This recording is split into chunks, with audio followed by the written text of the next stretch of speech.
Hello guys, मैं आज mains fan section का अगला पार्ट एक्सप्लेन करूँगी।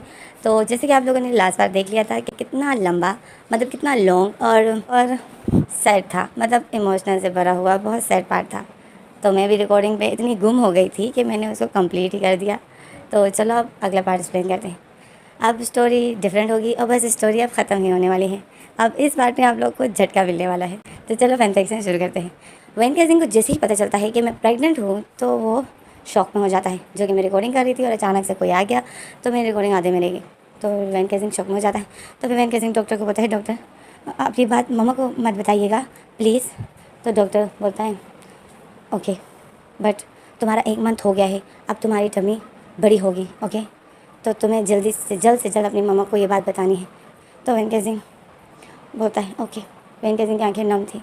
तो फिर डॉक्टर जो उस रूम से चला जाता है। वैन केजिंग जल्दी से अपना मोबाइल ढूंढता है और वैन केजिंग का मोबाइल जो उसके पॉकेट में था, तो वैन केजिंग से अपना मोबाइल निकालता है और जाऊद इशू को फ़ोन लगाता है। जब वो जाऊद इशू का नंबर अपने मोबाइल में ढूंढ रहा था तो वैन केजिंग के मोबाइल में जाऊद इशू का नंबर ही नहीं है।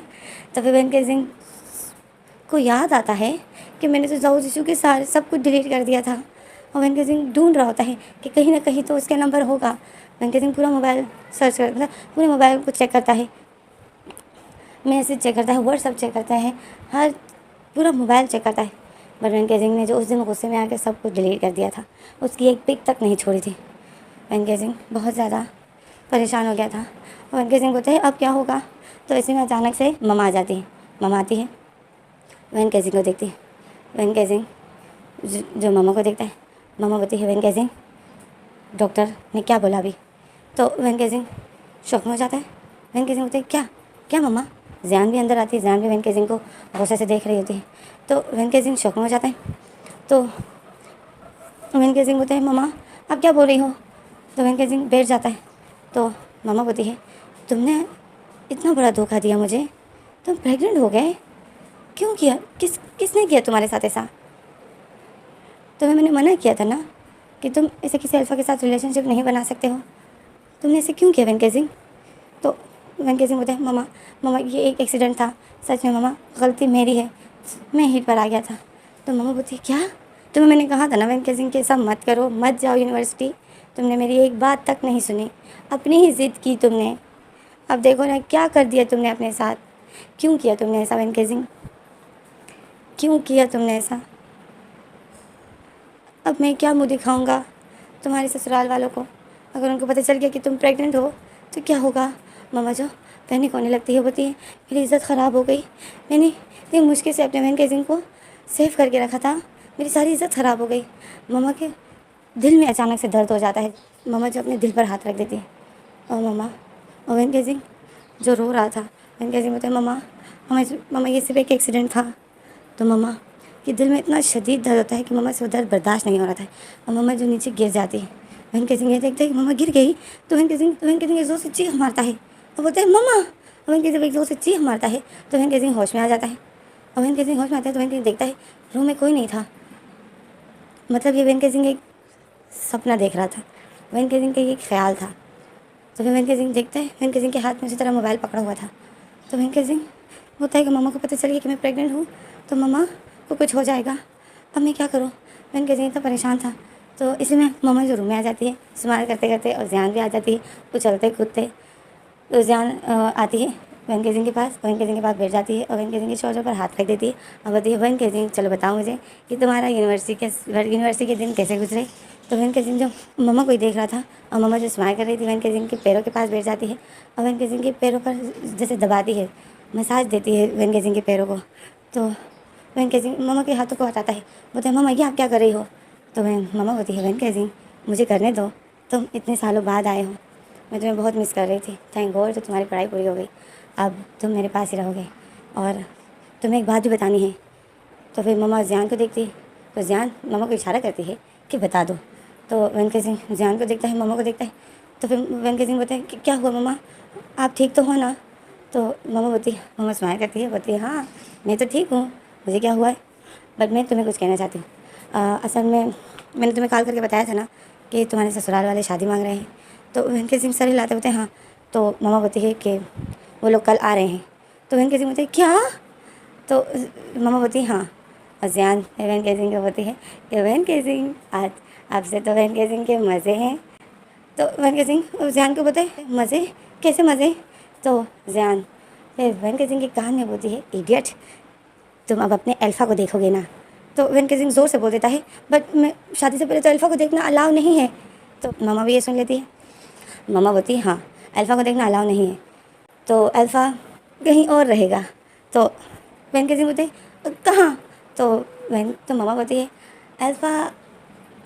अब मामा बोलती है वैन के सिंह असल में हमारे ख़ानदान का एक दूसरा रूल भी है कि ओमेगा की जब शादी होती है ना तो वो अपने रूम से बाहर नहीं निकलती। तो वैन के सिंह बोलते हैं क्या? तो मामा बोलती है वैन के सिंह क्या हुआ, तुम इतने शौक में क्यों हो गए? तो वैन के सिंह बोलते हैं तो आप क्या चाहती हो कि मैं इस रूम में बंद हूँ? तो मामा बोलती है नहीं, मैं ये नहीं कह रही कि तुम इस रूम में बंद होगे बट तुम इस घर से बाहर नहीं जा सकते हो। तो वैन के सिंह बोलते हैं मामा आजकल के ज़माने में ऐसा कुछ नहीं होता है, आप लोग क्या कर रहे हो? आजकल सब आज़ाद ख्याल के हैं, सब कुछ करते हैं, अपने अल्फ़ा के साथ बातें करते हैं, एक दूसरे के देखते हैं। मैं भी देखना चाहता हूँ अपने अल्फ़ा को, तो मैं उससे कुछ बात करना चाहता हूँ मामा, प्लीज़ मुझे अपने अल्फ़ा से बात करनी है। तो मामा बोलती है क्या क्या करना है तुम्हें? और मामा जो अपने दिल पर हाथ रख देती। तो वैन के सिंह देखता है मामा को, तो वैन के सिंह शौक में हो जाता है। वैन के सिंह बोलते मामा क्या हुआ? तो मामा बोलती कुछ नहीं, मैंने तो ऐसे ही हाथ रखा है, क्यों क्या हुआ? और मामा वो हाथ हटा देती है जो मामा ने अपने चेस्ट पर मतलब अपने दिल पर रखा था। तो वैन के सिंह बोलता है मामा आप ठीक तो हो ना? तो मामा बोलती है हाँ। तो फिर मामा बोलती है तुम क्या कह रहे थे?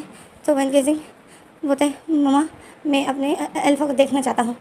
तो मामा बोलती है वैन के सिंह अगर देखना ही होता तो मैं तुम्हें पहले ही नहीं दिखा देती, बट ये हमारे तो वैन के सिंह बोलते हैं नहीं, मुझे ये रूल नहीं है फॉलो करने हैं, मुझे अपने अल्फ़ा को देखना है, मुझे बस मेरा अल्फ़ा चाहिए, मुझे देखना है। तो मामा बोलती है हाँ वैन के सिंह को अपना अल्फ़ा चाहिए हाँ। तो वैन के सिंह बोलता है ये मैंने क्या बोल दिया? और वैन के सिंह बोलते हैं नहीं, मुझे सिर्फ अपने अल्फ़ा को देखना है और उससे कुछ बात करनी है। मामा प्लीज़ मुझे अपने अल्फ़ा से बात करनी है। बात तो कर ही सकता हूँ ना, अगर फ़ोन में कर दूँ तो कोई प्रॉब्लम तो नहीं होगी ना? तो मामा बोलती है फ़ोन में? अभी मामा ज़ियान को देखती है तो ज़ियान मामा को बोलती है कि प्लीज़ मामा अलाउ कर दो। तो ज़ियान भी मामा को मना रही होती है कि प्लीज़ मामा वैन के सिंह का उससे बात करने का इतना ही मूड हो रहा है तो प्लीज़ बात करने दो ना, देखेगा नहीं सिर्फ बात करेगा। तो मामा बोलती है ओके ठीक है। तो फिर मामा बोलती है तुम्हें मैं उसका नंबर देती हूँ। तो वैन के सिंह बोलती आपके पास उसका नंबर है? तो मामा बोलती हाँ बट वो कल आ रहा है, तुम वेट कर लो। तो वैन के सिंह बोलते हैं नहीं मुझे वेट नहीं करना है, मुझे उससे बात करनी है। मामा बोलती है वैन के सिंह वो लोग आ रहे हैं कल और अर्जेंट शादी करेंगे और तुम्हें ले जाएंगे। तो वैन के सिंह जो मामा को देख रहा था, वैन के सिंह बोलते हैं क्या मतलब एक हफ्ते में मेरी शादी है? तो मामा बोलती है हाँ। अब वैन के सिंह को डॉक्टर की बात याद आती है कि वैन के सिंह का 1 मंथ हो गया है, अब वैन के सिंह की टमी भी नज़र आने लगेगी। तो वैन के सिंह जो घबरा जाता है, वैन के सिंह को जहूदूशी से बात करनी है और वैन के सिंह के पास उसका नंबर नहीं है और वैन के सिंह फिर अपने फियांसे से बात करना चाहता है। तो फिर वैन के सिंह बोलता है मामा मुझे अपने फियांसे का नंबर चाहिए। तो वैन से फिर जान बोलती है वैन के सिंह शहर की यूनिवर्सिटी में क्या पढ़कर आ गए, तुम तो बहुत शैमलेस हो गए, कैसे खुला अपनी मम्मा से अपने फियांसे का नंबर मांग रहे हो, तुम्हें शर्म नहीं आती? तो वैन के सिंह जान को बोलते हैं तुम चुप रहो, मैं बहुत टेंशन में हूँ और बस तुम्हें मस्ती सूझी है। तो जान शौक में हो जाती है कि इसको क्या हो गया। तो फिर मामा बोलती है ओके मैं तुम्हें नंबर देती हूँ ओके। तो फिर मामा जो वैन के सिंह को नंबर देती है, वैन के सिंह उसको सेव कर लेता है और फिर वैन के सिंह बोलता है मैं बाद में उसको फ़ोन कर दूँगा। तो मामा बोलती है ठीक है मैं तुम्हारे लिए अच्छा सा सूप बनाती हूँ, क्योंकि डॉक्टर ने कहा था कि तुम वीक हो, तुम कमज़ोर हो, तुमने कुछ खाया नहीं है, इस वजह से तुम बेहोश हो गए थे, मैं अभी तुम्हारे लिए कुछ पका के लाता हूँ। और वैन के सिंह होता है वैन के सिंह सारे लाते हैं, बोलते ठीक है। तो फिर मामा चली जाती है, ज़ियान वैन के सिंह के पास बैठी थी। तो मामा जैसे जाते हैं तो वैन के सिंह जल्दी से उस नंबर पर कॉल करता है जो कि मामा ने अभी दिया था, वैन के सिंह के फियांसे का नंबर। वैन के सिंह उसको कॉल करता है, कॉल लग तो रही होती है बट दूसरी तरफ से कोई उठाता नहीं है।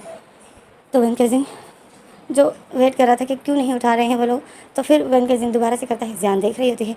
वैन के सिंह बहुत परेशान होता है और काफ़ी बार फ़ोन करता है बट दूसरी तरफ से कॉल कोई अटेंड नहीं करता है। तो फिर वैन के सिंह जो इतने परेशान हो जाते हैं वो मोबाइल फेंक देता है बेड पर और वैन के सिंह की आंखें नम होती है। तो ज़ियान देख रही होती है, ज़ियान बोलती है वैन के सिंह मैं कब से देख रही हूँ, तुम इतना अजीब से बिहेव कर रहे हो, क्या हुआ, क्या तुम मुझे बताओगे? तो वैन के सिंह बोलते हैं ज़ियान एक प्रॉब्लम हो गई। तो ज़ियान बोलते हैं क्या क्या हुआ, सब कुछ ठीक है ना? तो वैन के सिंह सर हिलाते बोलते हैं नहीं कुछ भी ठीक नहीं है। तो ज़ियान शौक में हो जाती है। तो वेंकट सिंह ज़ियान को बताए, ज़ियान मैं प्रेग्नेंट हूँ। तो ज़ियान की जो आँखें इतनी बड़ी बड़ी खुल जाती, ज़ियान को इतना बड़ा झटका लग जाता है। ज़ियान बताए क्या? तो वेंकट सिंह ज़ियान को बताए चुप चुप, ज़ोर से मत बोलो, मम्मा को पता चल जाएगा तो मम्मा को कुछ हो जाएगा। नहीं नहीं नहीं, मम्मा को नहीं पता चलना चाहिए। तो ज़ियान बोलती है ये कैसे हुआ वेंकट सिंह, तुम तो मेडिसिन ले रहे थे ना, फिर तुम कैसे? तो वेंकट सिंह बोलता है वो असल में मैं एक दिन मेडिसिन लेना भूल गया और मैं हीट पर आ गया था। तो ज़ियान अपने फोरियर पर थप्पड़ मार देती है और बोलती है वेंकट सिंह तुम भी ना, अब क्या होगा? और वो कौन था? क्या तुम्हारे पास उसका नंबर नहीं है? उसको फ़ोन करो ना, उसको बताओ सब कुछ। तो वेंकट सिंह बोलते मेरे पास उसका नंबर नहीं है। तो ज़ियान बोलती है क्या नंबर नहीं है और प्रेग्नेंट होकर आ गए? हाँ। तो वेंकट सिंह बोलता है मैंने उसका नंबर डिलीट कर दिया। तो ज़ियान बोलती है ऐसे क्यों किया तुमने? तो वेंकट सिंह बोलता है, फिर वेंकट सिंह जो अपनी पूरी स्टोरी ज़ियान को सुना देता है। अब जो जो हुआ था वो वेंकट सिंह सुना देता है ज़ियान को जाऊद जी के बारे में। तो फिर वेंकट सिंह ज़ियान को देखता है और बोलता है ये सब कुछ हुआ, अब मैं क्या करूँ? अब तुम मुश्किल है जाऊद जी से बात करना क्योंकि मेरे पास तो उसका नंबर नहीं है। तो फिर वेंकट सिंह बोलता है रोज़ी के पास होगा उसका नंबर। तो ज़ियान बोलती है हाँ उसके पास होगा, तुम उसको कॉल करो, उससे नंबर लो। तो वेंकट सिंह उसको कॉल करता है बट उसका नंबर भी नहीं लग रहा होता है। तो वेंकट सिंह बोलता है फ़ोन नहीं लग रहा है। तो ज़ियान बोलती है अब क्या होगा, अब कल तुम्हारे फियांसे वाले आ रहे हैं और तुम्हारा फियांसे भी आ रहा है। तो वेंकट सिंह बोलता है फियांसे आ रहा है तो फिर तो ठीक है ना, मैं उससे फेस टू फेस बात कर लूँगा और उसको सब कुछ बता दूँगा जाऊद इशू के बारे में। तो ज़ियान बोलती है हाँ वो सब तो ठीक है बट तुम्हारा फियांसे यहाँ नहीं रहेगा। तो ज़ियान बोलती है कहाँ कहाँ होगा फिर वो? तो ज़ियान बोलती है वो हमारे घर में होगा। तो वेंकट सिंह बोलते क्या वो तुम्हारे घर में क्यों होगा? तो ज़ियान बोलती है क्योंकि तुम्हारे ख़ानदान का जो रूल है ना, तो उस हिसाब से अब तुम्हारा फियांसे शादी तक हमारे घर पे एक रूम में रहेगा। तो वेंकट सिंह शौक में हो जाता है। फिर वेंकट सिंह पहले तो शौक में था, फिर वेंकट सिंह खुश हो जाता है, बोलता है तुम्हारे घर में रहेगा फिर तो अच्छा है ना, मैं रात को उससे बात कर लूँगा। वो जैसे ही कल आएगा ना, फिर हमारी शादी तो 2-3 दिन बाद होगी ना, तो मैं उसी रात उससे बात कर लूँगा। तो ज़ियान बोलती है वेंकट सिंह असल में तुम्हारी शादी 2-3 दिन बाद नहीं है। तो वेंकट सिंह बोलते हैं क्या मतलब तुम्हारा? तो ज़ियान बोलती है तुम्हारी शादी वो लोग कल आएंगे ना, तो अगले दिन तुम्हारी शादी फिक्स की गई है। तो वेंकट सिंह बोलते हैं क्या इतनी जल्दी? क्या मम्मा मुझसे तंग है जो मुझे इतनी जल्दी शादी करके दे रही है, जो मेरी शादी इतनी जल्दी करवा रही है? तो ज़ियान बोलती है वेंकट सिंह असल में तुम्हारे फियांसे की मदर की तबीयत ख़राब हो गई है, तो वो अब डरी हुई है, तो इसलिए वो तुम्हें अपने बेटे के साथ जल्दी से देखना चाहती है। तो वेंकट सिंह बोलते हैं क्या हुआ है उसको अचानक से क्या हो गया? वो तो अच्छी भली थी। तो ज़ियान बोलती है वेंकट सिंह असल में वो थोड़ी सी एहसास करती है, मतलब थोड़ी डरती बहुत है, तो उसको एक बार हार्ट अटैक आ गया, तो अब वो अपने बेटे को अपने घर मतलब अपने ओमेगा के साथ देखना चाहती है। तो वेंकट सिंह बोलती है क्या पागल है क्या वो? एक दफ़ा हार्ट अटैक आ गया तो उसको भी ऐसा लगता है कि वो कुछ दिनों की मेहमान है। तो ज़ियान बोलती है हाँ वो थोड़ी सी डर गई है अपनी लाइफ से, तो इस वजह से, क्योंकि वो उसको एक बार हार्ट अटैक आ गया तो अब वो डरी हुई है कि अब मेरे थोड़े से ही दिन रह गए हैं। तो वेंकट सिंह अपने फोरियर पे थप्पड़ मारता है। वेंकट सिंह ज़ियान को बोलता है ज़ियान अब क्या होगा, मैं क्या करूँ? मैं जाऊद इशू को बताना चाहता हूँ कि मैं प्रेग्नेंट हूँ। तो ज़ियान बोलती है हाँ बताना तो है ताकि उसको पता हो, क्या पता वो फिर कुछ कर ले। तो वेंकट सिंह बोलता है बट मैं कैसे उससे कांटेक्ट करूँ, उसका नंबर मैंने खुद ही डिलीट कर दिया। अब वो फ़ोन करेगा तो तभी ही कुछ हो सकता है। प्रे करो जाऊद, प्रे करो ज़ियान कि वो मुझे एक बार फ़ोन करे, सिर्फ एक बार। तो ज़ियान बोलती है हाँ वेंकट सिंह मैं प्रे करती हूँ कि तुम्हें जाऊद इशू फ़ोन करे। तो फिर वेंकट सिंह जो ज़ियान को देखता है, छोटी सी स्माइल देता है, बट उस स्माइल में वेंकट सिंह का दर्द भरा होता है। वेंकट सिंह की आंखें भर आती है जाऊद इशू को याद करके, और वेंकट सिंह फंसा हुआ है। वेंकट सिंह पूरा दिन इंतज़ार करता है कि जाऊद इशू का फ़ोन करेगा, और पूरा मोबाइल दोबारा चेक करता है कि अभी दोबारा चेक करता है कि क्या पता जाऊद इशू का कुछ तो मैसेज रह गया होगा डिलीट करना, मैं क्या पता एक मैसेज मैंने छोड़ दिया हो। वेंकट सिंह चेक करता है, पर वेंकट सिंह ने जो उस दिन सब कुछ आल डिलीट कर दिया था। तो जाऊद इशू की पिक तक उसने नहीं छोड़ी, क्योंकि वो बिल्कुल भी जाऊद इशू को अपनी यादों में नहीं लाना चाहता था। वेंकट सिंह चाहता था कि जितना ये मेरी आंखों से दूर रहेगा उतनी ही जल्दी मैं इसको भूल पाऊँगा। पर ऐसा कैसे हो सकता है, वो इंसान नहीं भूला जाता है।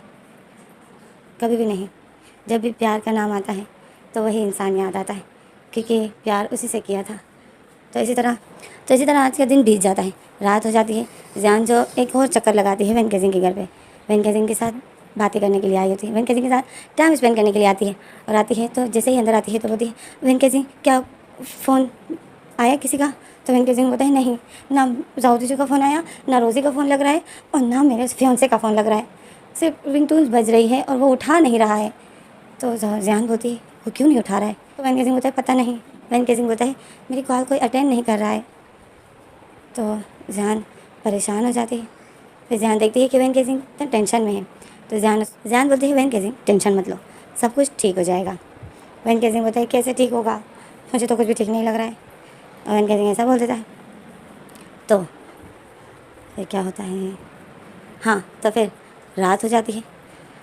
वेंके सिंह अपनी मामा के साथ बैठ के खाना खा रहा था, और मामा जो वेंके सिंह को देख रही थी, मामा फिर वेंके सिंह को अपने हाथों से खिलाती है। वेंके सिंह बोलता है, नो मामा, मैं खा लूँगा। तो मामा बोलती है, मुझे खिलाने दो, कल फिर मेहमान आ जाएंगे तो कल मैं तुम्हें खिला नहीं पाऊँगी और फिर तुम परसों चले जाओगे। तो वेंके सिंह ये सोचता है। वेंके सिंह फिर मामा को बोलता है, मामा आप इतनी जल्दी क्यों शादी करवा रही हो मेरी? क्या आप मुझे 1-2 महीने नहीं दोगी? मुझे बस 2 महीने चाहिए, मुझे 2 महीने दे दो, फिर मेरी शादी करवा दो अगर आपको जहाँ करवानी है। तो मामा बोलती है, 2 महीने? हाँ, वो लोग 2 दिन वेट नहीं कर रहे हैं। तो वेंके सिंह बोलता है, आप उनको बोलो ना, चलो रिज़ल्ट तक आप वेट कर लो, जब रिज़ल्ट आ जाएगा तो फिर हम शादी कर लेंगे। तो मामा बोलती है, वेंके सिंह अभी तक तो उन लोगों ने भी कोई शादी नहीं मांगी थी, अब अचानक से मांग रहे हैं, तो ये बताइए क्यों? और फिर वेंके सिंह की मामा हंसने लग जाती है और बोलती है, क्योंकि तुम्हारी सास थोड़ी सी बीमार हो गई थी, उसके कहीं दिल में थोड़ा सा दर्द आ गया था, डॉक्टर ने चेक किया वो सिर्फ छोटा सा पेन था, बट तुम्हारी सास को ऐसा लगता है कि वो हार्ट अटैक था। तो तुम्हारी सास अब डरती है और तुम्हारी सास यही बोल रही है कि मुझे जल्दी से अपने बेटे की शादी करनी है, मैं अपने बेटे को अपनी उम्र के साथ देखना चाहती हूँ। तो अब वो ज़िद पर आ गई है और उसने ये जो अर्जेंट शादी रखी है, तो अब मैं कुछ नहीं कर सकती, तो अब तो मैं शादी करनी पड़ेगी, मैं अभी मना नहीं कर सकती हूँ वेंके सिंह, तो प्लीज़। तो वेंके सिंह जो बोलता है, मामा मतलब कुछ भी नहीं हो सकता है? हाँ। तो मामा सर हिलाते हैं, बोलते हैं, नहीं कुछ भी नहीं हो सकता है। तो वेंके सिंह जो अपसेट हो जाता है और मामा फिर उसको खाना खिलाती है और वेंके सिंह फिर खाता है। फिर हमें रात का सीन दिखाते हैं, आधी रात हो गई, वेंके सिंह बेड पर ही लेटा हुआ है और बिलट रहा है, उसको नींद नहीं आ रही है और मोबाइल की तरफ ही देख रहा है और यही बोल रहा है कि जाओ जिशु एक बार फ़ोन कर दो प्लीज़, मुझे तुम्हें कुछ ज़रूरी बात बतानी है, प्लीज़ छोटे से मिस कॉल ही दे दो, मैं खुद ही कॉल कर लूँगा, प्लीज़ फ़ोन करो मुझे। अब वेंके सिंह ऐसा बोल रहा था। तो ऐसे में पूरी रात बीत जाती, सुबह होती है, मामा वेंके सिंह को उठाती है। वेंके सिंह पूरी रात नहीं सो पाया, तो बहुत देर तक जागा था। तो वेंके सिंह जो अभी भी सो रहा था, मामा जाती है वेंके सिंह के रूम में, उसको उठाती है।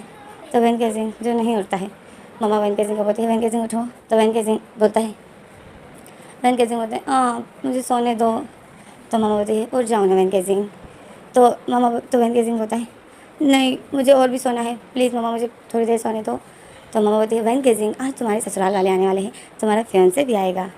तो वेंके सिंह अचानक से उठ जाता है और बैठ जाता है, बोलते क्या? और जैसे अचानक से वो बैठ जाता है तो उसकी टमी में दर्द हो जाता है और वेंके सिंह अपनी टमी पर हाथ रख देता है। तो मामा वेंके सिंह को देखती है, वेंके सिंह जो आउच कर देता है, तो मामा वेंके सिंह को देखती शौक में हो जाती है। मामा बोलती है, क्या हो वेंके सिंह? तो वेंके सिंह बोलता है, दर्द हो रहा है। तो मामा बोलती है, कहाँ? तो वेंके सिंह बोलता है, टमी में। तो मामा देखती है, फिर मामा जैसे वेंके सिंह की टमी पर हाथ रखती है तो वेंके धीरे से मामा के हाथ हटा देता है और बोलते हैं मतलब वेंके सिंह को याद आ जाता है कि मैं तो बीमार हूँ। तो वेंके सिंह धीरे से मामा का हाथ हटा देता है और बोलता है, नहीं मामा अब ठीक हो गया, वो ऐसे ही थोड़ा सा पेन आ गया था। तो मामा बोलती है, ओके चलो उठो फ्रेश हो जाओ, थोड़ी देर में ही मेहमान आने वाले हैं, तो मैं चाहती हूँ कि तुम पहले से ही तैयार रहो। तो वेंके सिंह जो जिसकी आंखें नम होती है अब होता है, ओके अब वेंके सिंह फंस गया है। मेरी मामा उठ जाती है रूम से। तो वेंके सिंह अपना मोबाइल चेक करता है, देखता है कि किसी की कॉल तो नहीं आई थी, बट किसी की कॉल नहीं आई थी और वेंके सिंह बहुत ज़्यादा परेशान था। तो फिर इसी में हमें बात के सीन दिखाते हैं कि वेंके सिंह के घर वाले आ गए हैं, ससुराल वाले। वेंके सिंह की सास आई, वेंके सिंह की सास की सास आई है मतलब वेंकी सिंह की फियांसे की दादी भी है और वेंकी सिंह के ससुर आए हैं, ये 3 पर्सन आए हैं और वेंकी सिंह का फियांसे आया है। बट फियांसे जो वेंकी सिंह के घर पर नहीं आए, तो वेंकी सिंह जो देख रहा था कि मेरा फियांसे कहाँ है, वेंकी सिंह इन अपनी सास को देख लेता है और उससे हैंडशेक करता है और उसकी सास जब वेंकी सिंह को देखती है और वेंकी सिंह की मामा को बोलती है कि ये वेंकी सिंह है, कितना ब्यूटीफुल है, कितना ब्यूटीफुल हो गया है। तो मामा बोलती है हाँ। वेंकी सिंह की फियांसे की दादी आती है तो वेंकी सिंह फिर दादी के पास जाता है। दादी भी वेंकी सिंह को फोrehead पे किस करती है और वेंकी सिंह की तारीफ़ करती है। तो इसी तरह वेंकी सिंह अपने फियांसे के फादर के साथ जाता है हैंडशेक करने और वो भी फियांसे फादर भी वेंकी सिंह को देखते हैं तो स्माइल करते हैं और वेंकी सिंह की मम्मा को बोलते हैं कि तुमने तो बहुत ख्याल किया है अपने वेंकी सिंह का, वेंकी सिंह तो सच में बिल्कुल डिफरेंट है। तो सब जो वेंकी सिंह की इतनी तारीफ़ करते हैं तो वेंकी सिंह अपने फेस पर हाथ रखता है और बोलता है क्या मैं सच में ब्यूटीफुल हो गया हूँ? बस जितनी टेंशन मुझे है उससे तो मेरा रंग पीला पड़ना चाहिए था, जितना मैं टेंशन में हूँ। वेंकी सिंह यही सोच रहा था। तो फिर वेंकी सिंह गेट की तरफ देखता है तो सब वेंकी सिंह को देखने लग जाते हैं। तो वेंकी सिंह की सास वेंकी सिंह को बोलती है कि अच्छा तो वेंकी सिंह किसी को ढूंढ रहा है। तो वेंकी सिंह शाय फील करता है और स्माइल करता है।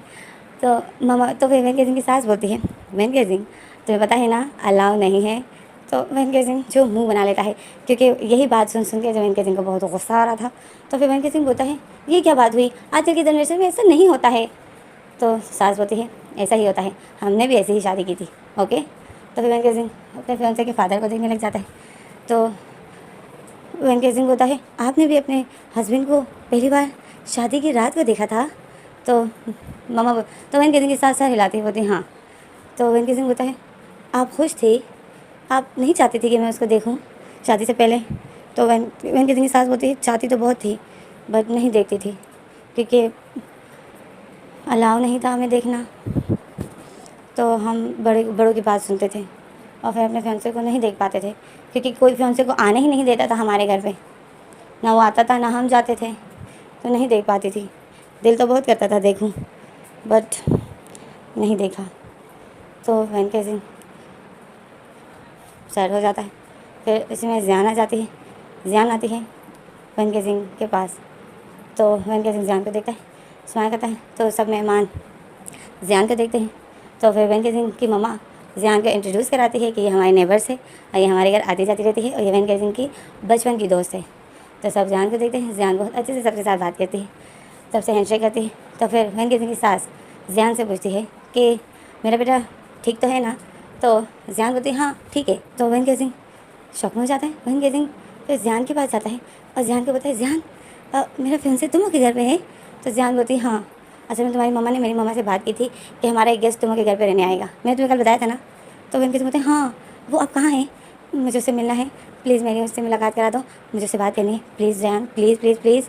तो ज़ियान बोलती है ओके बट बाद में, ठीक है ना, क्योंकि अभी हमारे घर में सब है और वो तुम्हारे फियांसे के पास ही बैठे हुए हैं, बातें कर रहे हैं, तो अब तो तुम उससे नहीं मिल सकते हो।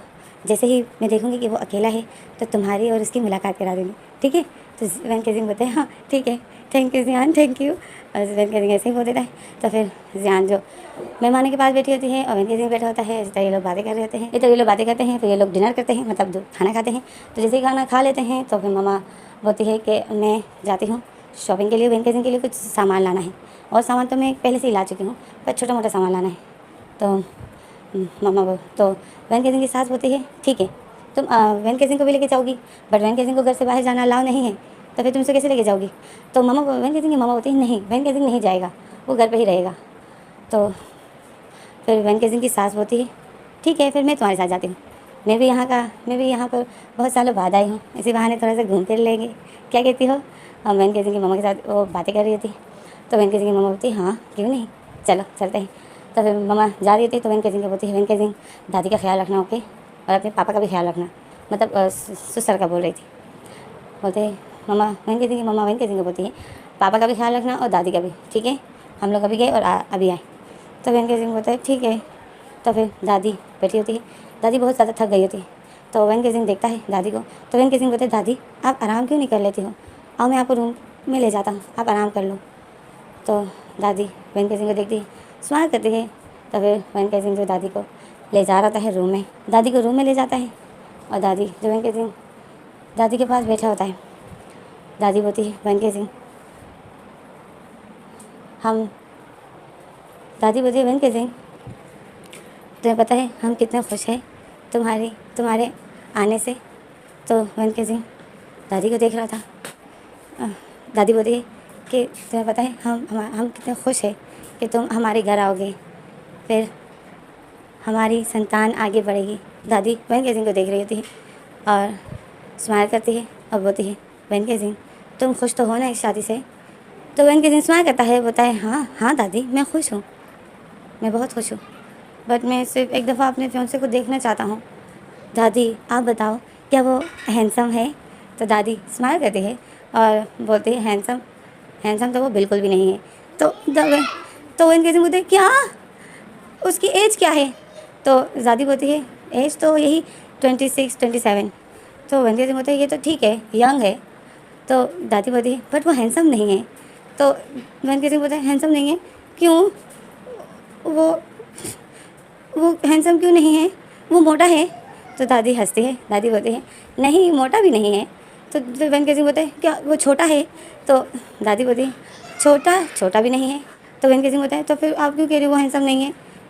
तो दादी बोलती है जैसे कि आजकल के लड़के फैशन करते हैं वो वैसा नहीं है, बस अपने काम में ही बिजी रहता है और जब से आया है तो बस परेशान ही है। तो वेंके सिंह बोलते हैं क्यों, आखिर क्या हुआ है। तो दादी बोलती है पता नहीं, जब से आया है अपसेट ही है। उसकी मम्मा की अचानक से तबीयत ख़राब हो गई तो हमें लगा ये हार्ट अटैक है। तो हमने उसको अचानक से फ़ोन कर दिया और वो भागता हुआ आ गया। और फिर जब आया तो डॉक्टर ने फिर हमें बताया कि वो हार्ट अटैक नहीं था, वैसे ही छोटा सा पेन आया था। तो ये बात जब हमें बाद में पता चली तो तुम्हारा फियांसे घर आ चुका था और वो मम्मा के लिए बहुत ज़्यादा वरीड था, बहुत ज़्यादा मम्मा के लिए परेशान था। जब उसने अपनी मम्मा को देखा तो वो बहुत अपसेट था। मैंने कभी भी उसको इतना अपसेट नहीं देखा, वो इतना रो रहा था। तो दादी परेशान होती है और बोलती है पता नहीं क्यों तुम्हारा फियांसे पहली बार मैंने उसको इतना रोते हुए देखा। तो वेंके सिंह दादी की बातें सुनता है तो वेंके सिंह इमोशनल हो जाता है, क्योंकि वेंके सिंह को भी सपना आया था कि उसकी माँ को हार्ट अटैक आ गया। वेंके सिंह को जैसे सपना आया था तो वेंके सिंह भी बहुत ज़्यादा अपसेट हो गया था। तो वेंके सिंह फील कर पा रहा था, तो वेंके सिंह उस टाइम हार्ट हो जाता है। वेंके सिंह बोलते हैं दादी जब पता चलता है ना कि माँ को कुछ हो गया तो बहुत ज़्यादा डर लगता है, बहुत ज़्यादा रोना आता है। तो इसी में हमारा सीन कट हो जाता है। हाँ, तो फिर इसी तरह ये दिन बीतता रहता है, लोग आते जाते रहते हैं, क्योंकि वेंके सिंह के घर में वेंके सिंह के ससुराल वाले आए हैं तो सब नेबर्स जो आते जाते रहते हैं और उनसे मिलते हैं। मम्मा भी घर आ गई होती है, वेंके सिंह के लिए वेडिंग ड्रेस लाई थी और कुछ सामान लेकर आई थी। तो वेंके सिंह अपना वेडिंग ड्रेस देखता है, वेंके सिंह की आंखें नम हो जाती हैं। सब वेंके सिंह को देखते हैं तो मम्मा वेंके सिंह को बोलती है, वेंके सिंह की मम्मा वेंके सिंह को बोलती है कि वेंके सिंह आप आमतौर पर तो सब खुश हो जाते हैं, तुम रो क्यों रहे हो। तो वेंके सिंह बोलता है कुछ नहीं, मुझे आप बहुत याद आओगी। तो मम्मा जो इमोशनल हो जाती है और फिर मम्मा रोने लग जाती है। जब वो याद करती है कि वेंके सिंह जाने वाला है तो मम्मा भी रोने लग जाती है। तो इसी में फिर हमारा सीन कट होता है, हमें रात का सीन दिखाते हैं। ये लोग रात का डिनर कर लेते हैं। वेंके सिंह के घर से जियान के घर में भी खाना जाता है, क्योंकि वेंके सिंह के घर का एक गेस्ट जियान के घर में है, मतलब वेंके सिंह का फियांसे जियान के घर में है तो उसके लिए खाना जाता है। तो वेंके सिंह जो खुद ही ले जाना चाहता था, बट वेंके सिंह को घर से जाना अलाउ नहीं है। वेंके सिंह जो फंसा हुआ है इन पुराने ज़माने लोगों की बातों को सुन के। तो फिर इसी में रात हो जाती है। वेंके सिंह जिस टाइम का इंतज़ार कर रहा था वो टाइम आ जाता है, सब ने खाना खा लिया होता है, रात का डिनर कर लिया होता है, सब अपने अपने रूम में चले गए होते हैं। तो वेंके सिंह जो जियान के फ़ोन का इंतज़ार करता है, जियान फ़ोन नहीं करती तो वेंके सिंह कॉल कर देता है। वेंके सिंह बोलते हैं जियान कहाँ हो तुम, क्या तुम्हारे घर में सब सो गए। तो जियान बोलती है हाँ बस सो गए हैं। तो वेंके सिंह बोलते हैं उसको जल्दी से बोल दो ना कि मैं उससे बात करना चाहता हूँ, मेरे फियांसे को जल्दी से बोल दो कि मैं उससे बात करना चाहता हूँ। तो जियान बोलती है हाँ मैंने उसको बोल दिया है और वो राज़ी भी हो गया है। तो वेंके सिंह बोलते हैं क्या सच में। तो जियान बोलती है हाँ। तो वेंके सिंह बोलते हैं तो फिर मैं आऊँ तुम्हारे घर पे। तो जियान बोलती है थोड़ा सा वेट करो, क्योंकि लिविंग रूम में मेरे पापा बैठे हुए हैं और वो लैपटॉप में कुछ काम कर रहे हैं। तो वेंके सिंह बोलता है ओके प्लीज़ थोड़ा जल्दी करो। तो जियान बोलती है वेंके सिंह एक बात कहूँ। तो वेंके सिंह बोलते हैं क्या। तो जियान बोलती है तुम्हारा फियांसे बहुत हैंडसम है यार। तो वैन सिंह बोलता है क्या, पर दादी ने तो कहा था वो हैंडसम नहीं है। तो ज़ियान बोलती है वो बहुत हैंडसम है, बहुत ज़्यादा। क्या इससे हैंडसम है तुम्हारा वो जाओ जीशु? तो वेन के सिंह को जब जाओ जीशु का नाम लिया जाता है तो वेन के सिंह के फेस में स्माइल आ जाती है और बोलता है हाँ हैंडसम तो है, बट वो अपने आप को हैंडसम दिखाता ही नहीं है। थोड़ा सा फैशन करे तो वो बहुत हैंडसम है, बट वो भी कुछ चंपू टाइप रहता है। चश्मे लगाए हुए होते हैं, बालों को कुछ अजीब से कंघी किए होते हैं और बुक ही पड़ता है। तो वेन के सिंह ऐसा बोल देता है। तो ज़ियान बोलती है अच्छा, तो मतलब वो हैंडसम है या? तो वेन के सिंह बोलते हैं अब तो मैं जब इसको देखूंगा तो फिर तुम्हें बताऊंगा ना, मैंने कभी तक अपने फियांसे को देखा तक नहीं है, प्लीज़ ज़ियान कुछ करो ना। तो ज़ियान बोलती हाँ हाँ पापा बस उठ रहे हैं। तो वेन के सिंह बोलता है फिर मैं आना शुरू करूँ? मैं आता हूँ, ओके, तब तक तुम्हारे पापा रूम में चले जाएंगे। तो ज़ियान बोलती है हाँ ठीक है, मैं गेट पर खड़ी हूँ, तुम आओ, ठीक है ना? तो वेन के सिंह बोलता है ठीक है। और फिर वेन के सिंह बोलते हैं जाओ ज़ियान, मेरा फियांसे तुम लोग के घर में है, तो कौन से रूम में है? तो ज़ियान बोलती है गेस्ट रूम में है, जो कि बिल्कुल नीचे है, मतलब तुम दोनों की आवाज़ ऊपर नहीं आएगी, तुम बेफिक्र अंदर जा सकते हो। तो वेन के सिंह बोलते हैं थैंक गॉड। तो फिर ज़ियान बोलती है ओके मैं गेट पर खड़ी हूँ, जल्दी आओ। तो वेन के सिंह बोलते हैं हाँ मैं बस आ रहा हूँ। तो फिर वेन के सिंह मोबाइल बंद कर देता है और फिर वेन के सिंह जो जाता है, अब वेन के सिंह छुपके छुपके जा रहा है अपने फियांसे के पास। जैसे ही अपने रूम घर से बहुत मुश्किल से बाहर निकल जाता है तो बाहर चौकीदार वेन के सिंह को देख लेता है। तो वेन के सिंह उसको बोलता है चुप चुप चुप, किसी को ये मत बताना प्लीज़। तो वो चौकीदार देखता है वेन के सिंह को। तो फिर चौकीदार बोलता है सर आप कहाँ जा रहे हो? तो वेन के सिंह बोलता है और कहीं नहीं जा रहा हूँ, ज़ियान के पास जा रहा हूँ, ज़ियान से मिलना है। तो चौकीदार बोलता है तो फिर आप ज़ियान से इतनी रातों क्यों मिल रहे हो? आपको पता है ना आपको बाहर जाना अलाउ नहीं है। वेन के सिंह बोलता है प्लीज़ प्लीज़ मुझे बस थोड़ी देर ज़ियान से बात करनी है, फिर मैं वैसे भी चला जाऊँगा, मुझे ज़ियान याद आएगी। तो चौकीदार बोलता है ओके ओके ठीक है। तो फिर वेन के सिंह जो चला जाता है और चौकीदार जो फिर जाने देता है। वेन के सिंह जाता है ज़ियान के घर पे। ज़ियान का घर बिल्कुल वेन के सिंह के घर के पास ही था। तो चौकीदार देख रहा था, तो वेन के सिंह उसी घर में ज़ियान के घर में जाता है। तो चौकीदार रिलैक्स हो जाता है, क्योंकि आगे जाके उनको फिर जवाब देना पड़ता है कि अगर वेन के सिंह को कुछ हो गया तो फिर मम्मा चौकीदार को छोड़ेगा तो नहीं, मम्मा चौकीदार को छोड़ेगी तो नहीं। तो चौकीदार रिलैक्स हो जाता है। तो फिर वेन के सिंह घर पे जाता है। ज़ियान पहले से ही बाहर गेट पर खड़ी थी और वो वेन के सिंह के लिए गेट खोलती है। वेन के सिंह बोलता है कहाँ है वो? तो ज़ियान बोलती है वो अंदर है, तुम्हारा वेट कर रहा है। तो वेन के सिंह बोलता है तुमने उसको बता दिया? तो ज़ियान बोलती है हाँ। तो फिर वेन के सिंह बोलता है thank you Ziyan, thank you very much. तो फिर ज़ियान बोलती है तुम दोनों बात करो, मैं बाहर बैठती हूँ ताकि कोई आ ना जाए, ठीक है ना? तो वेन के सिंह बोलता है thank you Ziyan, thank you, I love you Ziyan, तुम बहुत अच्छी हो। तो ज़ियान बोलती है वेन के सिंह अब तुम्हारे लिए तो कुछ कर ही सकते हो, मुझे तो डर लग रहा है कि आगे क्या होगा। फिर ज़ियान बोलती है वैसे तुम अपने फियांसे को बताने क्या वाले हो? तो वेन के सिंह बोलता है यही कि मैं प्रेग्नेंट हूँ और मुझे किसी और ने माफ़ कर दिया है। ज़ियान बोलती है क्या तुम ये सब बताने वाले हो? तुम्हारी कल शादी है, सब कुछ बर्बाद हो जाएगा। तो वेन के सिंह बोलते हैं अभी बर्बाद हो जाए तो कोई बड़ी मसला नहीं है, बाद में अगर इनको पता चल गया तो वो बहुत ज़्यादा बड़ा मसला होगा। अभी पता चल जाए कुछ नहीं होगा, मुझे मम्मा की थोड़ी सी डांट पड़ जाएगी और इन लोगों की इन सब की थोड़ी सी डांट पड़ जाएगी, बात ख़त्म हो जाएगी। बट अगर बाद में पता चला तो बहुत ज़्यादा बदनामी होगी। तो ज़ियान बोलती है वेन के सिंह मैं तो मुझे तो कुछ समझ भी नहीं आ रहा है। तो वेन के सिंह बोलता है तुम बेफिक्र करो, मैं बुरे वक्त के लिए बिल्कुल तैयार हूँ, गलती मेरी है तो अब मुझे बर्दाश्त करना पड़ेगा। ज़ियान वेन के सिंह को देख रहे होते हैं। वेन के सिंह बोलता है ओके मैं जाता हूँ, जल्दी से मैं उससे बात कर लेता हूँ, नहीं तो तुम्हारे घर में कोई उठ जाएगा, नहीं तो अगर मेरे घर में कोई उठ गया और मेरे रूम में चला गया तो मैं तो फंस गया। तो ज़ियान बोलती है ठीक है जाओ। तो फिर वेन के सिंह जाता है और वेन के सिंह रूम में जाता है। तो ज़ियान बोलती है गेट खुला है, जाओ जाओ, गेट को अंदर से लॉक नहीं किया है उसने, उसको मैंने बताया था कि तुम आ रहे हो। तो वेन के सिंह होता है अच्छा। तो फिर ज़ियान जो बोलती है वेन के सिंह को इशारा करती है फिर ऑल द बेस्ट, और वेन के सिंह स्माइल करता है। और फिर वेन के सिंह जो एक जोर से सांस लेता है और बोलता है चलो वेन के सिंह आप बुरे वक्त का सामना करो, अब तुम पर क़यामत आने वाली है। वेन के सिंह ऐसा बोलता है और जैसे ही रूम के गेट को पुश करता है, रूम के अंदर चला जाता है। रूम के अंदर जाता है तो एक पर्सन लैपटॉप पे लगा हुआ है, सामने ही एक पर्सन बैठा हुआ है और वो लैपटॉप पे लगा है। वेन के सिंह को उसका फेस नज़र नहीं आ रहा है। वेन के सिंह देखता है उसको पीछे से। तो वेन के सिंह बोलता है एक्सक्यूज़ मी, तुम्हें ज़ियान ने बताया था ना कि मैं आ रहा हूँ।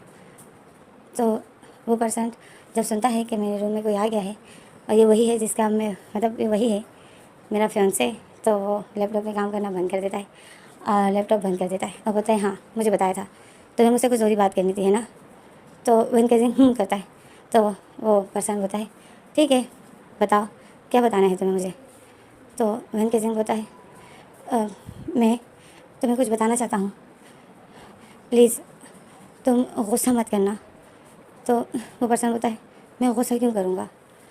तो वो इनकेजिंग बोलता है मैं तुमसे शादी नहीं कर सकता हूँ। तो वो पर्सन चुप होता है, वो कुछ नहीं कहता है, उसका कोई रिएक्ट नहीं होता है।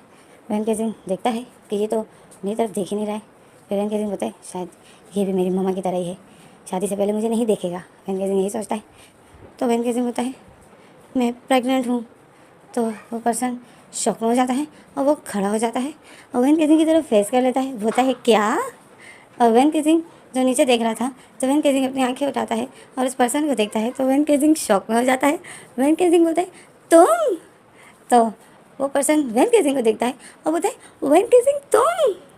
तो वैन केजिंग उस अपने फियांसे को देख रहा था और फिर वैन केजिंग का फियांसे जो वैन केजिंग को देख के शॉक में थे, ये दोनों एक दूसरे को देख के शॉक में थे। तो फिर वैन केजिंग बोलता है जाओ जिशु ये तुम हो? तो जाओ जिशु बोलता है लावेन तुम हो? तो वैन केजिंग बोलता है हाँ मेरा नाम लावेन है। तो फिर वैन केजिंग बोलता है तुम्हारा नाम आशु है? तो जाओ जिशु बोलता है हाँ। जाओ जिशु बोलते हैं हाँ मेरा नाम ही आशु है, जो कि मुझे ये नाम बहुत बुरा लगता है। तो वैन केजिंग शॉक में था। वैन केजिंग बोलता है मतलब? वैन केजिंग बोलता है मतलब तुम मेरे फियांसे हो? और जाओ जिशु बोलता है और तुम मेरे फियांसे हो? तो वैन केजिंग जो खुश हो जाता है और वैन केजिंग पे इमोशनल हो जाता है और वैन केजिंग भाग के जाता है, जाओ जिशु को हक कर लेता है। और वैन केजिंग इतना इमोशनल हो जाता है, उसकी आंखें भर आती है खुशी से। और वैन केजिंग बोलता है मेरे फियांसे तुम हो? तो वैन केजिंग ने जो जाओ जिशु को हक किया था और यही बोल रहा था, तो जाओ जिशु भी वैन केजिंग को हक कर लेता है। और जाओ जिशु फिर एक स्माइल करता है और जाओ जिशु की भी आंखें नम होती है, मतलब खुशी से। ये दोनों जो खुश होते हैं एक दूसरे को हक किए होते हैं। और वैन केजिंग बोलता है मेरे फियांसे तुम हो जाओ जिशु? मुझे पहले पता होता तो मैं इतनी टेंशन में ही नहीं होता। मैं जब से आया हूँ मैं इतनी टेंशन में हूँ, जब से मुझे पता चला है कि मैं प्रेग्नेंट हूँ। तो तुम्हें क्या पता कि मेरी क्या हालत हो रही है, बट अब मैं खुश हूँ कि तुम मेरे फियांसे हो। वैन केजिंग ऐसा बोलता है। जाओ जिशु क्या होता है, तो जाओ जिशु को वैन केजिंग के फेरोमोन्स की स्मेल आ जाती है। मतलब जाओ जिशु वैन केजिंग को हक किया था, बट वो तब से वैन केजिंग की बॉडी की स्मेल ही लिया जा रहा था और अपने फेस को वैन केजिंग की नेक पर रब कर रहा था और उसके फेरोमोन स्मेल कर रहा था और उसको बहुत अच्छा लग रहा था। तो वैन केजिंग जो इमोशनल हो गया था, तो फिर वैन केजिंग बोलता है एक मिनट जाओ जिशु। फिर वैन केजिंग को कुछ याद आता है और वैन केजिंग बोलता है एक मिनट जाओ जिशु। और फिर वैन केजिंग जाओ जिशु को हक करना छोड़ देता है और जाओ जिशु से दूर हो जाता है। जाओ जिशु देख रहा था कि इसने मुझे हक करना छोड़ दिया। तो जाओ जिशु वैन केजिंग को देख रहा था। वैन केजिंग बोलता है तुम्हारी मतलब मेरी बचपन से तुम्हारे साथ शादी तय हुई थी, है ना? हम दोनों की बचपन से शादी तय हुई थी, है ना? तो जाओ जिशु बोलते हैं हाँ। तो वैन केजिंग बोलता है मतलब तुम्हें पता था कि तुम स्टडी के बाद तुम्हारी शादी एक ओमेगा से होने वाली है, जो कि मैं हूँ, है ना? तो जाओ जिशु बोलते हैं हाँ बिल्कुल। तो वैन केजिंग बोलता है और उसके बावजूद भी तुमने अपनी यूनिवर्सिटी में अपने हॉस्टल के रूममेट के साथ सेक्स करने की डील रखी, एम आई राइट? तो जाओ जिशु शॉक में हो जाता है। जाओ जिशु बोलता है वैन केजिंग मतलब? वैन केजिंग बोलते हैं मतलब ये कि तुम्हें तो नहीं था पता कि जो तुम्हारा रूममेट है वो तुम्हारा फियांसे है ना, जो कि मैं था। तुम्हें नहीं तो पता ना कि मैं तुम्हारा फियांसे हूँ। तो जाओ जिशु सच लाते बोलते हैं नहीं। तो वैन केजिंग बोलते हैं और फिर भी तुमने अपने फियांसे को धोखा देना चाहा और अपने रूममेट के साथ सेक्स की डील रखी, हाँ? तो वैन केजिंग जो गुस्से में था, तो जाओ जिशु शॉक में हो गया था कि मैं तो बहुत बुरी तरीके से फंस गया। तो जाओ जिशु बोलता है ओ वैन केजिंग मेरी बात सुनो। तो वैन केजिंग जाओ जिशु के हाथों को अपने शोल्डर से हटा देता है और बोलता है तो तुम मुझे धोखा दे रहे थे, तुम अपने फियांसे को धोखा दे रहे थे, हाँ? और तुमने फिर अपने रूममेट को प्रपोज भी किया जबकि तुम्हें पता नहीं था कि वो वही तुम्हारा फियांसे है, हाँ? तुम मुझसे शादी करना चाहते थे अपने फियांसे को छोड़कर, मतलब तुम मुझे छोड़कर अपने रूममेट से शादी करना चाहते थे जबकि तुम्हें पता नहीं था कि तुम्हारा रूममेट मैं ही हूँ। तुम अपने बचपन के फियांसे को छोड़कर अपने रूममेट से शादी करने वाले थे जाओ जिशु। तुम अपने फियांसे को धोखा दे रहे थे तुम मुझे धोखा दे रहे थे। जाऊदी सोचता है मैं तो फंस गया। तो जाऊदी बोलते हैं वेन केजिंग अब होता है तुम भी ना असल में मुझे पता था कि तुम ही मेरे फियांसे हो। तो वेन केजिंग शौक में हो जाता है, बोलते तुम्हें पता था कि मैं तुम्हारा फियांसे हो। तो जाऊदी हाँ मुझे पता था। तो वेन केजिंग बोलता है तुम्हें पता था कि मैं तुम्हारा फियांसे हूँ? हाँ। तो जाऊदी बोलता है हाँ। तो वेन केजिंग बोलता है तुम्हें कब से पता था कि मैं तुम्हारा फियांसे हूँ? तो जाऊदी बोलता है शुरू से। वेन केजिंग बोलता है जाऊदी झूठ बोलना बंद करो। तो जाऊदी से बोलता है वेन केजिंग मेरी बात सुनो। तो वेन केजिंग बोलता है दूर रहो मुझसे, मैं अभी की अभी इस शादी को कैंसिल करता हूँ। मैं तुम जैसे धोखेबाज के साथ शादी नहीं करूँगा। तुमने अपने रूममेट के साथ डेली सेक्स किया। जाऊदी बोलता है तो वो तुम ही तो थे। नहीं था ना, बस तुम्हें तो नहीं था पता कि मैं तुम्हारा फियांसे हूँ। तो वे जाऊदी से बोलता है वेन केजिंग मेरी बात सुनो। वेन केजिंग बोलता है मुझसे दूर रहो, मैं मेरे करीब मत आना, मुझसे दूर रहो। और वेन केजिंग बोलता है मैं अभी के अभी जाकर अपनी मम्मा को तुम्हारे बारे में सब कुछ बताता हूँ और इस शादी से मना करता हूँ। मैं अब तुमसे शादी नहीं करूँगा, तुम एक धोखेबाज हो, तुमने अपने बचपन के फियांसे को धोखा देना चाहा। तो जाऊदी वेन केजिंग को देख रहा था और वेन केजिंग जैसा बोलकर जा रहा था। तो जाऊदी बोलता है बट तुम प्रेग्नेंट हो, मेरा बेबी है तुम्हारे टमी में। तो वेन केजिंग बोलता है हाँ मुझे पता है, जैसे ही ये पैदा हो जाएगा मैं इसको तुम्हें ला कर दे दूँगा। तो जाऊदी देख रहा था कि वेन केजिंग बहुत ज़्यादा गुस्से में है क्योंकि वेन केजिंग एक प्रेग्नेंट भी है। अब वेन केजिंग को जो जाऊदी पर गुस्सा आ गया कि इसने अपने रूममेट के साथ सेक्स की डील रखी जबकि इसकी बचपन से शादी मुझसे तय हुई थी। तो वेन केजिंग को जो गुस्सा आ रहा था कि इसने अपने बचपन के फियांसे को धोखा देना चाहा, ये उसको छोड़कर अपने रूममेट से शादी करने वाला था और उसको इसने प्रपोज भी किया। तो जाऊदी से बोलता है वेन केजिंग मेरी बात सुनो। जाऊदी वेन केजिंग के पीछे जाता है और वेन केजिंग का हाथ पकड़ लेता है। तो वेन केजिंग जाऊदी के हाथों को अपने से दूर करता है और बोलता है दूर रहो। और वेन केजिंग जो गेट तक पहुंच गया था तो वेन केजिंग जैसे गेट खोलता है जाऊदी वेन केजिंग के हाथों को पकड़ लेता है और उसको खींच कर रूम पे खींच लेता है और खुद ही जाऊदी गेट की तरफ आ जाता है और गेट को अंदर से लॉक कर देता है। तो वेन केजिंग देख रहा होता है। वेन केजिंग बोलता है तुमने गेट लॉक क्यों किया? मुझे अपने घर जाना है, मुझे तुम्हारी असलियत तुम्हारे पेरेंट्स को और अपने पेरेंट्स को बताना है। तो जाऊदी वेन केजिंग के करीब आता है और बताया वेन केजिंग मेरी बात सुनो। वेन केजिंग बताया जाऊदी अगर तुम मेरे करीब है मैं बहुत ज़ोर से चिल्लाऊंगा।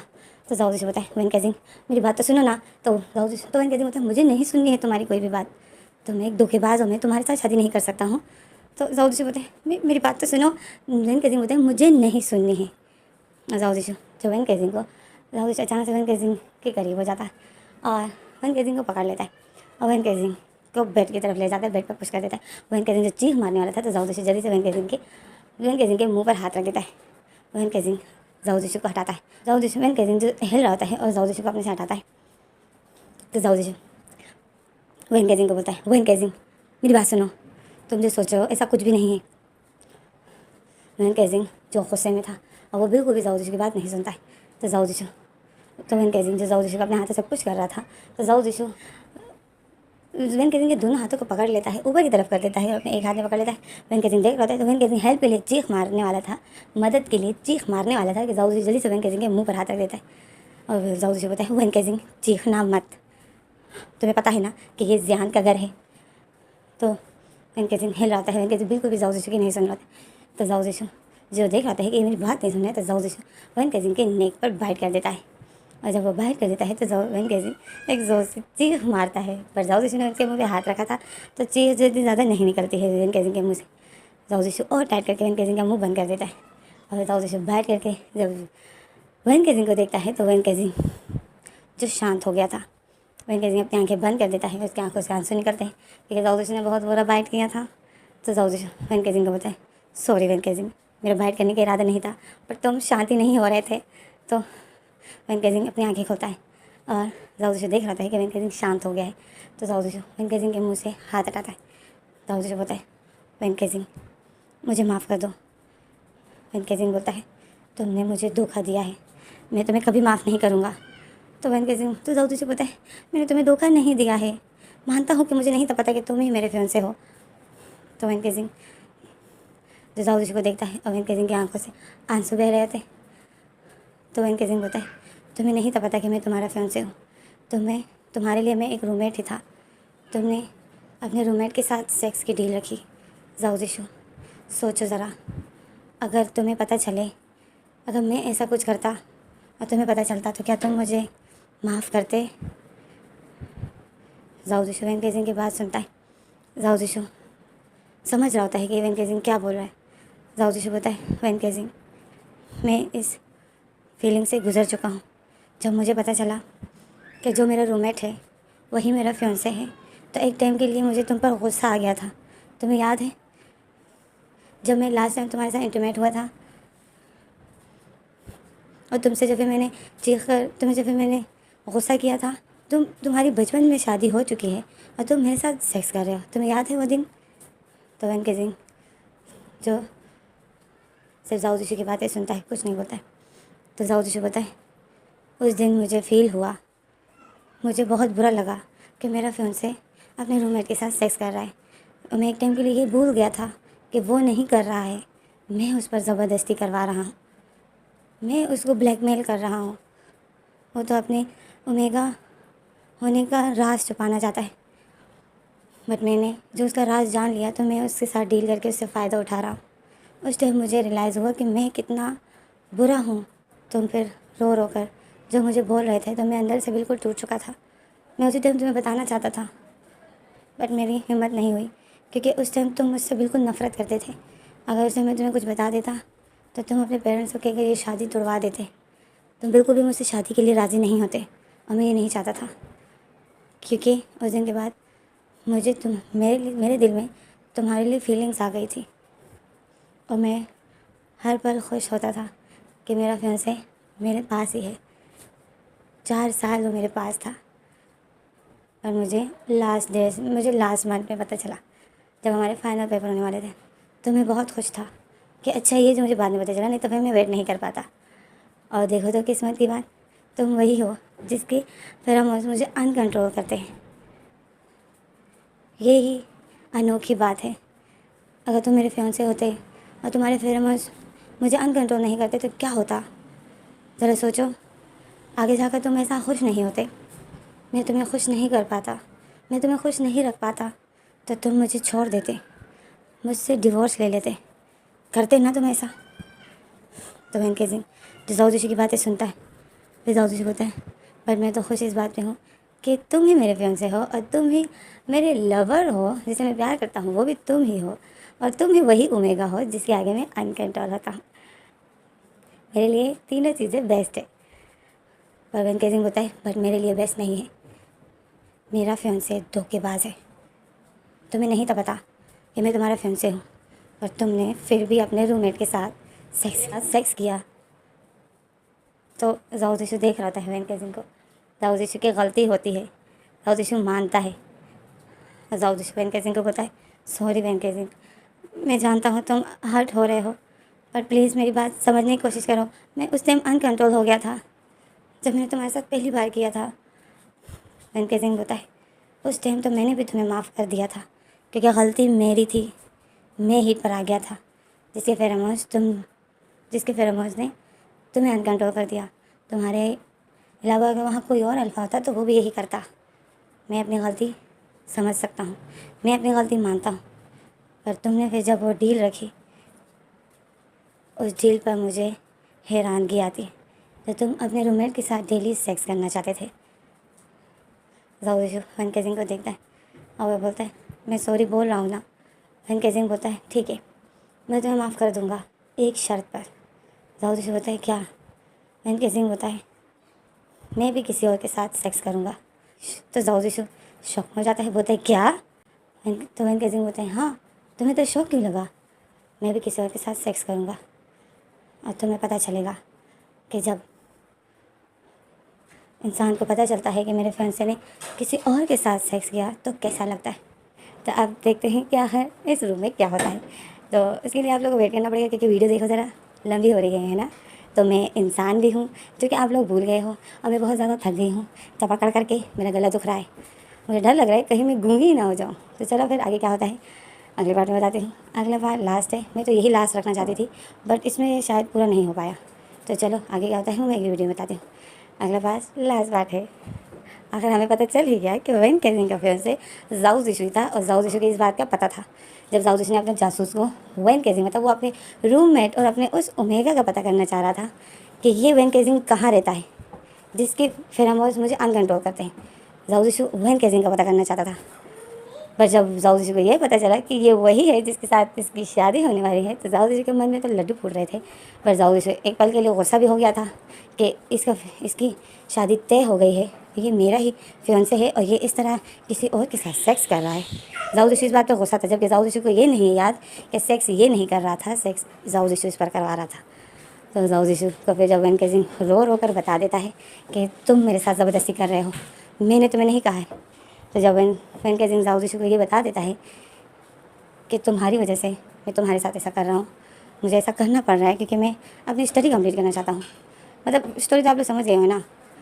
तो जाऊ जी को रियलाइज़ हो जाता है कि मैं बुरा हूँ। फिर जाऊ जी अपने उस सेक्स की डिमांड ख़त्म कर देता है और बोलता है कि अब हम लोग ऐसा कुछ भी नहीं करेंगे, क्योंकि उसमें भी जाऊ जी की चालाकी थी। जाऊ जी को पता था कि ये मेरा ही है, शादी वादी मेरा ही होगा। तो इस वजह से जाऊ जी जो उस टाइम ये काम बंद कर देता है, सिर्फ वेन केजिंग की स्टडी के लिए, ताकि वेन केजिंग अपनी स्टडी पूरी करे। तो इसी में हमें स्टोरी समझ में आ गई।